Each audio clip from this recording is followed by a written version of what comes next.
Hi friends, welcome to the ಮೈಂತೀಸ್ veg recipes. ತರಕಾರಿಯನ್ನು ಬಳಸಿ ಉಪ್ಪಿಟ್ಟು ರೆಸಿಪಿಯನ್ನು ನಾನು ನಿಮಗೆ ಇವತ್ತು ಮಾಡಿ ತೋರಿಸ್ಕೊಡ್ತಾ ಇದ್ದೀನಿ. ಈಗಾಗಲೇ ಸಿಂಪಲಾಗಿ ಉಪ್ಪಿಟ್ಟು ಹೇಗೆ ಮಾಡೋದು, ಪ್ಲೇನ್ ಉಪ್ಪಿಟ್ಟು ಹೇಗೆ ಮಾಡೋದು, ಹಾಗೆ ಕಾಬೂಲ್ ಉಪ್ಪಿಟ್ಟನ್ನು ನಾನು ನಿಮಗೆ ತೋರಿಸಿದ್ದೀನಿ. ಇವತ್ತು ತರಕಾರಿ ಮಿಕ್ಸ್ ಆಗಿರ್ತಕ್ಕಂತಹ ಸಾಫ್ಟಾಗಿ ಟೇಸ್ಟಿಯಾಗಿರ್ತಕ್ಕಂತಹ ಉಪ್ಪಿಟ್ಟು ರೆಸಿಪಿಯನ್ನು ಹೇಗೆ ಮಾಡೋದು ಅಂತ ಕ್ವಿಕ್ಕಾಗಿ ನೋಡ್ಕೊಬರೋಣ. ಬೆಳಗಿನ ಬ್ರೇಕ್ಫಾಸ್ಟಿಗೆ ಮಾಡ್ಕೋಬೋದು, ಹಾಗೆ ಡಿನ್ನರ್ ರೆಸಿಪಿಯಾಗಿ ನಾವು ಇದನ್ನ ಮಾಡ್ಕೋಬೋದು. ಮೊದಲು ಒಂದು ತಳ ದಪ್ಪ ಇರ್ತಕ್ಕಂತಹ ಪ್ಯಾನನ್ನು ಹಾಕ್ಕೊಂಡು 1.5 ಟೇಬಲ್ ಸ್ಪೂನಷ್ಟು ಎಣ್ಣೆ ಹಾಕ್ಕೊಂಡು 1 ಕಪ್ಪಷ್ಟು ರವೆಯನ್ನು ಹಾಕ್ಕೊಂಡು ಚೆನ್ನಾಗಿ ಹುರ್ಕೋಬೇಕು. ಈ ರವೆ 5 ನಿಮಿಷ ಆದಮೇಲೆ ಒಂದು ಒಳ್ಳೆ ಪರಿಮಳ ಬರುತ್ತೆ. ಹಾಗೆ ಉರಿತಾ ಕಲರ್ ಚೇಂಜ್ ಆಗುತ್ತೆ ಮತ್ತು ಮರಳಾಗಿ ಬರುತ್ತೆ. ಅಲ್ಲಿವರೆಗೆ ನೀವು ಇದನ್ನ ಸ್ಟವ್ನ ಸಿಮ್ಮಲ್ಲಿ ಇಟ್ಕೊಂಡು ಉರಿತಾ ಬರಬೇಕು. ಇದೀಗ ನೋಡಿ ಈ ರೀತಿಯಾಗಿ ರೆಡಿ ಆಗಿದೆ. ಇದು ಪರ್ಫೆಕ್ಟ್ ಆಗಿದೆ ಉಪ್ಪಿಟ್ಟು ಮಾಡೋಕ್ಕೆ. ಈ ರೀತಿಯಾಗಿ ಮರಳಾಗಿ ಉದುರಾಗಿ ಬಂದಾಗ ನೀವು ಸ್ಟವ್ ಆಫ್ ಮಾಡಿಕೊಂಡು ಸೈಡ್ಗೆ ಇಟ್ಬಿಡಿ, ತಣ್ಣಗಾಗಲಿ. ಅಷ್ಟರಲ್ಲಿ ಒಂದು ದೊಡ್ಡ ಕಡಾಯಿನ ಅಗಲವಾಗಿರ್ತಕ್ಕಂತಹ ಪಾತ್ರೆನ ನಾನಿಲ್ಲಿ ಬಳಸ್ಕೊತಾ ಇದ್ದೀನಿ. 1.5 ಟೇಬಲ್ ಸ್ಪೂನಷ್ಟು ಎಣ್ಣೆಯನ್ನು ಹಾಕ್ಕೊಂಡು, ಎಣ್ಣೆ ಕಾದ್ಮೇಲೆ ಸಾಸಿವೆ ಹಾಕ್ಕೊಂಡಿದ್ದೀನಿ 1 ಟೀ ಸ್ಪೂನಷ್ಟು. ಸಾಸಿವೆ ಕಾದು ಸೌಂಡ್ ಮಾಡ್ತಾ ಇದೆ.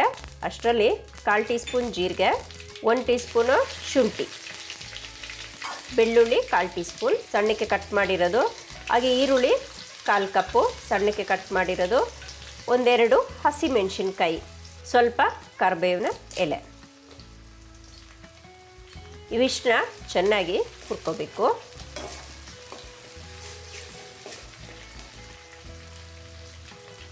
ಓಕೆ, ಈಗ ಹುರ್ಕೊಂಡ ನಂತರ ಹಸಿ ಬಟಾಣಿಯನ್ನು 1/4 ಕಪ್ಪಷ್ಟು ಹಾಕ್ಕೊಂಡಿದ್ದೀನಿ, ಕ್ಯಾಪ್ಸಿಕಮ್ 1/4 ಕಪ್ಪು, ಬೀನ್ಸ್ 1/4 ಕಪ್ಪು, ಕ್ಯಾರೆಟ್ 1/4 ಕಪ್ಪು, ಟೊಮೆಟೊ 1 ಮೀಡಿಯಮ್ ಸೈಜ್ನ ಕಟ್ ಮಾಡ್ಕೊಂಡಿದ್ದೀನಿ, ಸ್ವಲ್ಪ ಅರಿಶಿನ ಪುಡಿ. ಇವೆಲ್ಲ ಹಾಕ್ಕೊಂಡು ಚೆನ್ನಾಗಿ ಮಿಕ್ಸ್ ಮಾಡಿಕೊಂಡು ಒಂದು ಸ್ವಲ್ಪ ಎಣ್ಣೆಯಲ್ಲಿ ಟೊಮೆಟೊ ಎಲ್ಲ ಸಾಫ್ಟ್ ಆಗೋವರೆಗೆ ಹುರ್ಕೋಬೇಕು. ಅಚ್ಚಕಾರದ ಪುಡಿ 1 ಟೀ ಸ್ಪೂನ್, ಹಾಗೆ ಹರಳುಪ್ಪನ್ನು ಹಾಕ್ಕೊಂಡಿದ್ದೀನಿ. ಇದನ್ನ ಒಂದು 2ರಿಂದ 3 ನಿಮಿಷದವರೆಗೆ ಸಿಮ್ಮಲ್ಲಿಟ್ಟು ಮುಚ್ಚಿ ಇಡಬೇಕು. ತರಕಾರಿ ಎಲ್ಲ ಬೇಯೋದಕ್ಕೆ ಎಣ್ಣೆಯಲ್ಲೇ ಬೇಯಬೇಕು, ಚೆನ್ನಾಗಿರುತ್ತೆ ಟೇಸ್ಟ್. ಈಗ ಒಂದು ಸತಿ ಕಲಿಸ್ಕೊಬಿಡೋಣ.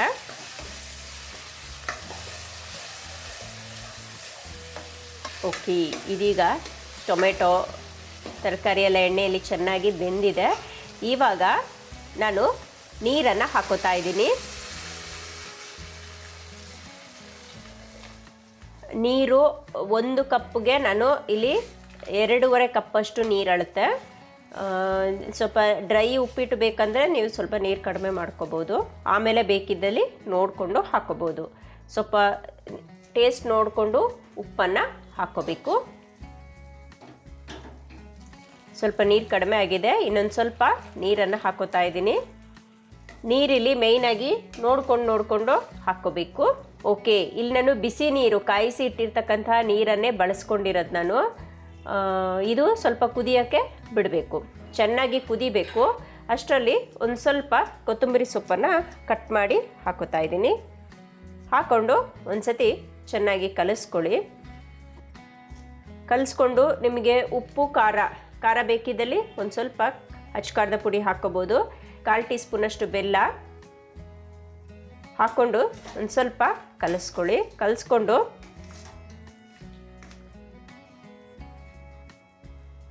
ಮುಚ್ಚಿಬಿಟ್ಟು ಚೆನ್ನಾಗಿ ಕುದಿಯಕ್ಕೆ ಬಿಡಬೇಕು. ನೋಡಿ, ಕುದೀತಾ ಏನಾಗುತ್ತೆ, ಈ ತರಕಾರಿದು ನೀರೆಲ್ಲ ಬಿಡ್ತಾ ಒಂದು ಸೂಪ್ ಥರ ಬರುತ್ತೆ. ಅಷ್ಟು ನೋಡಿ ಈ ರೀತಿಯಾಗಿ ಕಲರ್ ಚೇಂಜ್ ಆಗುತ್ತೆ, ಆವಾಗ ಟೇಸ್ಟ್ ಚೆನ್ನಾಗಿರುತ್ತೆ. ಈ ರೀತಿಯಾಗಿ ಚೆನ್ನಾಗಿ ಕುದಿಯಕ್ಕೆ ಬಿಡಬೇಕು. ಈ ಟೈಮಲ್ಲಿ ಉಪ್ಪು ಹುಳಿ ಖಾರ ಎಲ್ಲ ಇದೆಯಾ ಅಂತ ಚೆಕ್ ಮಾಡಿಕೊಂಡು ಬೇಕಿದ್ದಲ್ಲಿ ನೀವು ಹಾಕ್ಕೊಂಡು ಮತ್ತೆ ಮುಚ್ಚಿ ಕುದಿಯೋಕ್ಕೆ ಬಿಡ್ಬೋದು. ಇದೀಗ ರೆಡಿ ಆಗಿದೆ.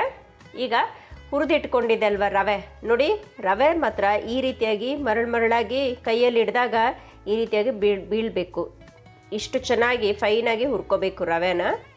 ಉಪ್ಪಿಟ್ಟು ಟೇಸ್ಟಿಯಾಗಿರಬೇಕಾದ್ರೆ ಈ ರೀತಿಯಾಗಿ ಮಾಡ್ಕೋಬೇಕು.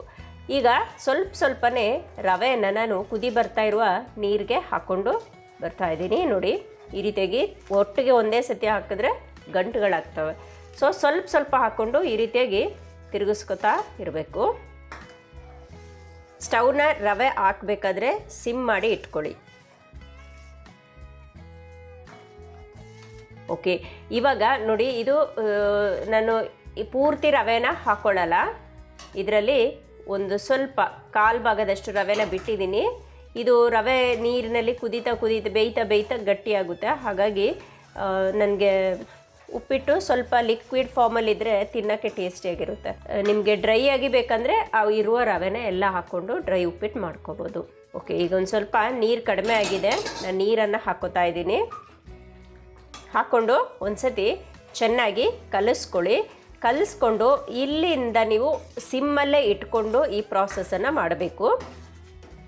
ಓಕೆ, ಇವಾಗ ಮುಚ್ಚಳನ ಮುಚ್ಚಿಬಿಟ್ಟು ಒಂದು 5 ನಿಮಿಷ ಇದು ಚೆನ್ನಾಗಿ ಬೇಯಬೇಕು.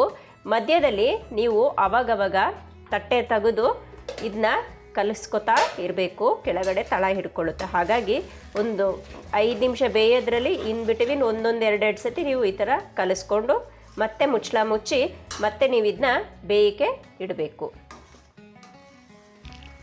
ನೋಡಿ ಇನ್ನೂ ಒಂದು ಸ್ವಲ್ಪ ಹೊತ್ತು ಬೇಯಬೇಕಿದು.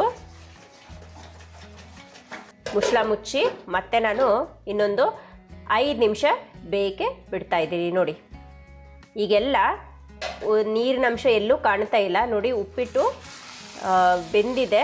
ಆದರೆ ಇನ್ನೂ ಒಂದು ಸ್ವಲ್ಪ ಹಿಡ್ಕೋಬೇಕು. ಸ್ಪೂನಲ್ಲಿ ಒಂದೇ ಸತಿ ಸುತ್ತಿದಾಗ ಒಂದು ರೌಂಡ್ ಬರಬೇಕು. ಆವಾಗಲೇ ಉಪ್ಪಿಟ್ಟು ಪರ್ಫೆಕ್ಟಾಗಿ ಹದ ಬರುತ್ತೆ. ಇದೀಗ ಇನ್ನೂ ಒಂದು ಸ್ವಲ್ಪ ಬೇಯಬೇಕು ಮತ್ತು ಆ ಟೆಕ್ಸ್ಚರ್ ಬರಬೇಕು. ನೋಡಿ ಇದೀಗ ಇನ್ನೊಂದು ಸ್ವಲ್ಪ ಬೇಯಬೇಕು. ಹಾಗಾಗಿ ಮತ್ತೆ ನಾನೇನು ಮಾಡ್ತೀನಿ, ಮುಚ್ಚಳನ ಮುಚ್ಚಿಬಿಟ್ಟು ಇನ್ನೊಂದು 2 ರಿಂದ 3 ನಿಮಿಷದವರೆಗೆ ಬೇಯಕ್ಕೆ ಬಿಡ್ತೀನಿ.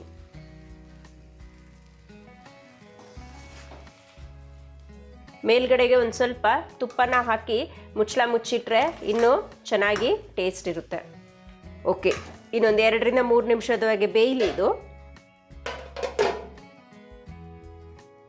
ನೋಡೋಣ ಇವಾಗ ಪರ್ಫೆಕ್ಟಾಗಿ ಬೆಂದಿರುತ್ತೆ. ನೋಡಿ